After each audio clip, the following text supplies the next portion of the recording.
देखिए प्रोबेबिलिटी का टॉपिक है कंडीशनल प्रोबेबिलिटी। अब नाम से लग रहा है कि भाई कोई एक कंडीशन दी हुई होगी, है ना।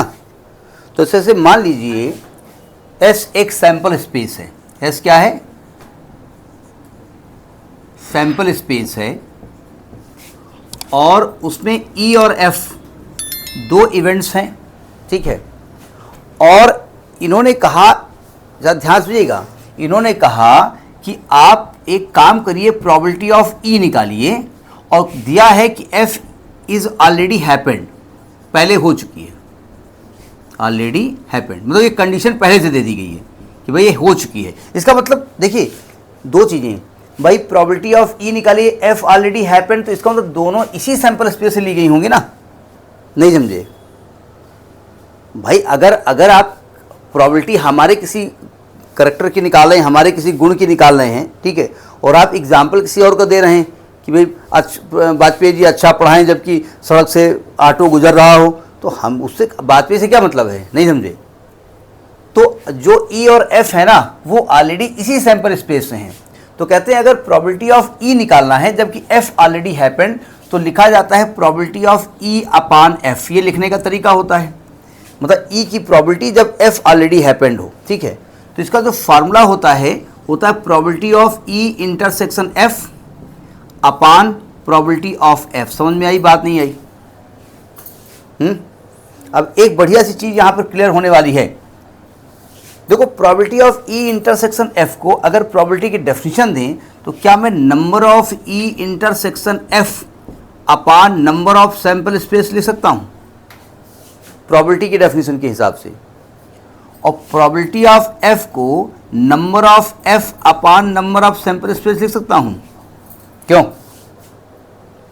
तो नंबर ऑफ सैंपल स्पेस तो कैंसिल हो जाएंगे, तो ये क्या आने वाला है, number of E intersection F upon number of F. जरा समझने की कोशिश करिए, क्या आपको नहीं लग रहा है कि जो एफ है वो सैंपल स्पेस से काम कर रहा है? नहीं लग रहा है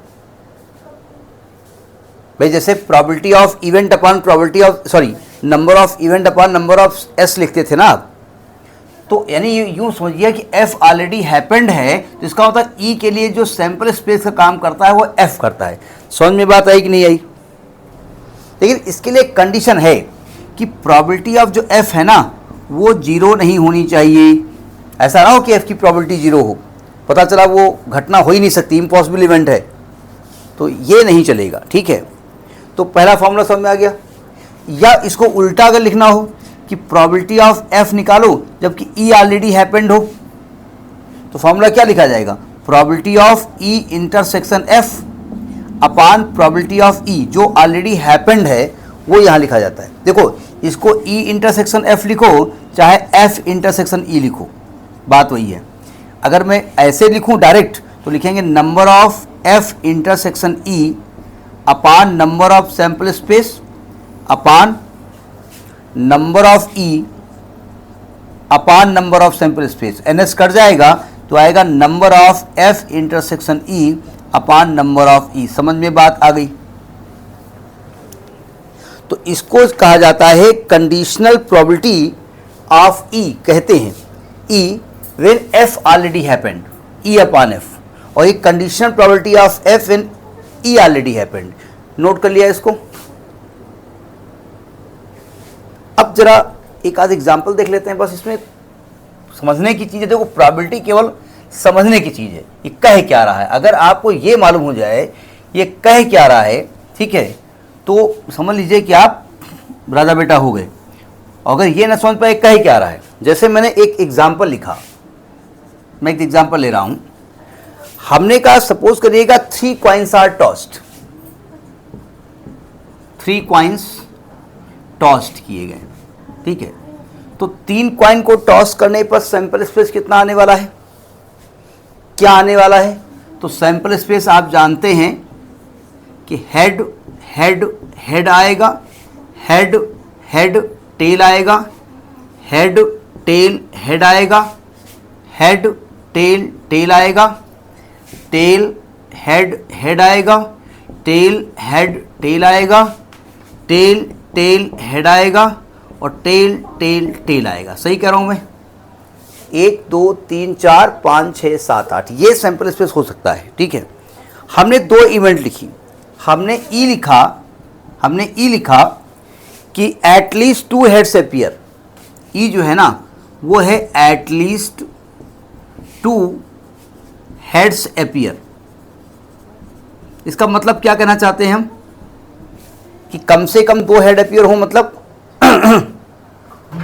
कम से कम 2 हेड अपीयर हो, मतलब वो हेड ज़्यादा भी हो सकते हैं, मतलब 2 से ज़्यादा भी हो सकते हैं। तो क्या लिखा जाएगा, तो एक तो ये आपका हो जाएगा HHT, 2 हेड हो गए। एक आपका ये हो सकता है HTH, एक ये हो सकता है। एक आपका THH हो सकता है और एक HHH हो सकता है। क्यों भाई, आपसे ये कह रहे हैं ना कि कम से कम 2 हेड अपीयर हों, इसका होता है हेड 2 से ज़्यादा भी हो सकते हैं। ठीक है, और एक F इवेंट दी इन्होंने, मान लेते हैं कि last coin shows tail, last coin shows tail, tail show कर रहा, लास्ट कॉइन के बारे में बात हो रही है। तो लास्ट कॉइन ये हुआ ना, तो यानी कि एक तो आपका HHT आएगा, एक आपका HTT आएगा, एक आपका THT आएगा और एक आपका TTT आएगा। क्यों, मतलब लास्ट कॉइन में टेल आवे, उसके पहले कॉइन में क्या आ रहा है उससे आपको मतलब नहीं है। अब बताओ E और F में कुछ इंटरसेक्शन आ रहा है? जी हाँ, ये आ रहा है HHT,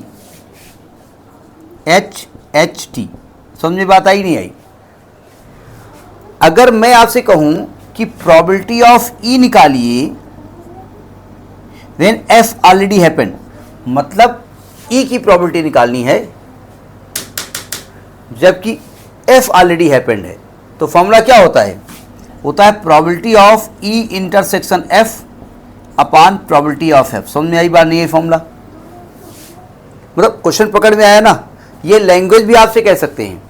पहले वो कहेंगे भाई कौन सी इवेंट है, फिर आपसे कहेंगे भाई इस इवेंट की प्रोबेबिलिटी निकालिए जबकि ये वाली इवेंट पहले से हो चुकी है। तो ये क्या फॉर्मूला होता है? Number of E intersection F upon number of sample space upon number of F upon number of sample space. अब देखो, या तो सैंपल स्पेस रख दो यहाँ पर वैल्यू, तब कैंसिल कर दो, या पहले से इसको कैंसिल कर दो, क्या दिक्कत है? तो यानी कि ये क्या आने वाला है, probability of E upon F is equal to number of E intersection F कितना है 1 और नंबर ऑफ F कितना है 1 2 3 4, 1 अपॉन 4। समझ में बात आई कि नहीं आई? नोट कर लिया? आपसे उल्टा भी पूछ सकते हैं, आपसे कह सकते हैं probability of F upon E निकालिए, probability of happening F, probability of happening F when E already happened. Direct करूं तो probability of F intersection E upon probability of E हो जाएगा। और ये जब आप नंबर ऑफ सैंपल स्पेस वाला फॉर्मूला लिखेंगे तो आएगा number of F intersection E upon number of E। F intersection E में कितने एलिमेंट है 1 और नंबर ऑफ E कितना है 1 2 3 4, 1 2 3 4, ये भी 1/4 आ गया। वो एक बाई चांस की बात, दोनों सेम आ गए, ऐसा कोई रूल नहीं कि दोनों सेम ही आएंगे। समझ में आई बात नहीं आई? मतलब आपको कंडीशन दी हुई होगी कि भैया इस चीज़ की आने की प्रोबेबिलिटी निकालिए जबकि ये घटना पहले से घटित हो चुकी है। ठीक है, एक और मैं इसका एग्जांपल लेता हूँ, इसके बाद इसको ख़त्म करता हूँ। लॉजिक देखिए पकड़ में आई, उसमें कंडीशन वर्ड नहीं यूज़ किया जाएगा। ठीक है, आपसे कहा जाए कि फला चीज़ के आने की प्रोबेबिलिटी निकालो जबकि ये घटना पहले से घटित हो चुकी है, ये घटना हो चुकी है, तो समझ जाएंगे कि वो कंडीशन दी हुई है। जैसे मैं इसका एक और एग्जांपल लेता हूं, ये कहते हैं कि 2 dice are thrown, what is the probability that the sum of the number appearing on 2 dice is 11 if 5 appears on the first. पहले तो उन्होंने कहा भाई 2 डाइस फेंके गए, ठीक है, तो नंबर ऑफ सैंपल स्पेस कितने होने वाले हैं 36। अब हम सैंपल स्पेस बना नहीं रहे हैं, अब जानते हो 1 1 1 2 1 3 1 4 ये दिया है ना। एक इवेंट ए दे दी इन्होंने, इवेंट ए दे दी उन्होंने कि the sum of the number appearing is 2, sum of the number is 2, sum of number जो है ना वो, सॉरी 11 है, 2 बता रहा हूँ, 11 है। बताइए ए में क्या आने वाला है? 11 सम आएगा, क्या क्या आएगा भाई? पहले में 5 आएगा और कम से कम दूसरे में 6 आएगा, तभी तो 11 आएगा ना। तो 5, 6 और 6, 5, ये तो आपकी हो गई ए।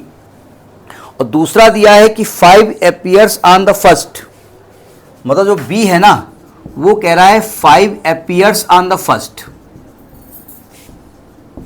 मतलब बी क्या होने वाला है? पहले में 5 है तो पहले में 5 दूसरे में 1 हो सकता है, पहले में 5 दूसरे में 2 हो सकता है, 5 3 हो सकता है, 5 4 हो सकता है, 5 5 हो सकता है और 5 6 हो सकता है। मतलब पहले में 5 हो, दूसरे में क्या है आपको मतलब नहीं है, ठीक है। अच्छा बताइए ए और बी में क्या इंटरसेक्शन क्या आ रहा है? 5 6। अब देखो क्वेश्चन क्या कह रहा है। क्वेश्चन कह रहा है कि find the probability that the some is 11, यानी आपको प्रोबेबिलिटी ऑफ ए निकालनी है। समझ में आई बात नहीं आई?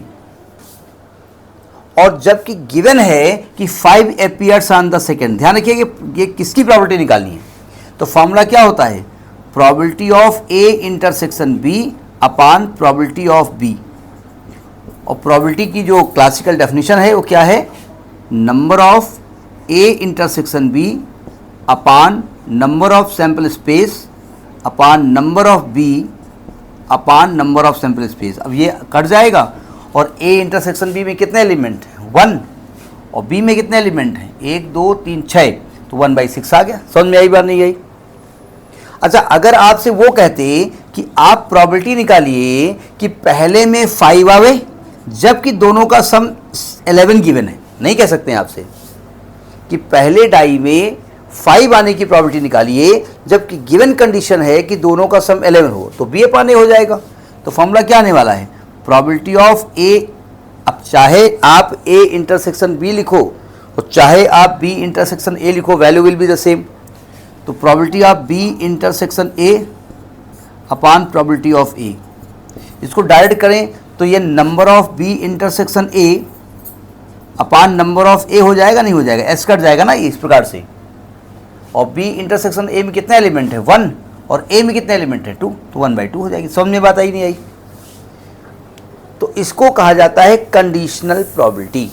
मतलब एक इवेंट के होने की प्रोबेबिलिटी निकालनी है जबकि गिवन है आपको एक कंडीशन कि भाई ये पहले से हो चुकी है, यानी कि वो उसको इफेक्ट डालेगी, ठीक है। तो ये आपका एक टॉपिक हुआ, ठीक है।